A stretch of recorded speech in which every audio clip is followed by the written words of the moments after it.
pense que les fake news, quand je réfléchis, personnellement, je pense que ce qui engendre ça, c'est surtout la course à la popularité. Où il y a des gens qui veulent se faire voir, dire aux autres que c'est moi qui ai été le premier à annoncer telle nouvelle. Et du coup, les gens ne vérifient pas trop. Il entend un truc, automatiquement il dit qu'il faudrait que ce soit moi qui l'annonce de façon officielle pour juste avoir des gens qui me suivent.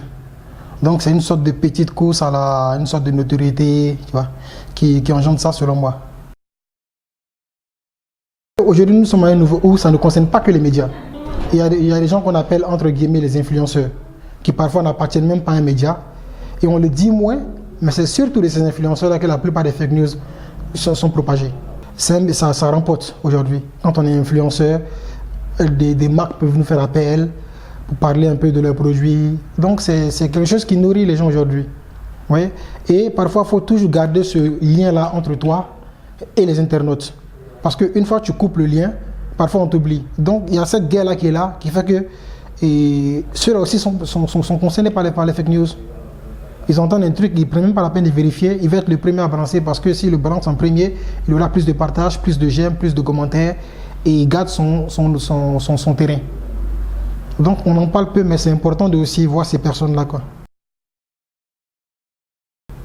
Les médias du web sont vraiment en danger, c'est un mélange. On ne sait plus qui est sérieux, qui ne l'est pas. Il suffit qu'un membre d'un média même ait l'habitude de balancer des fake news. Des gens vont mélanger tout le monde, quoi.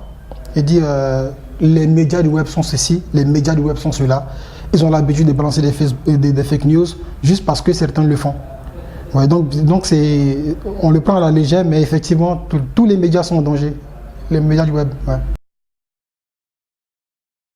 Aujourd'hui c'est un combat, chacun se bat comme il peut. Du coup il n'y a pas de véritable table ronde autour de la question, tu vois. Chacun se débrouille de son côté comme il peut. Donc les médias, quelque part, sont parfois conscients. Sont parfois conscients de cela. Mais moi, ce que je déplore, c'est surtout ces médias-là qui sont sérieux et qui malheureusement en payent le prix. Ouais. Donc les côtés réagissement, les médias sont là, ils observent.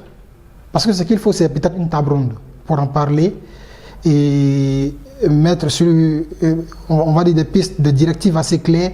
Il faut vraiment éviter de se presser pour balancer des nouvelles. Il faut vraiment que les gens discutent, quoi. Les médias doivent vraiment le faire, des rencontres, pourquoi pas, entre tous les médias du web.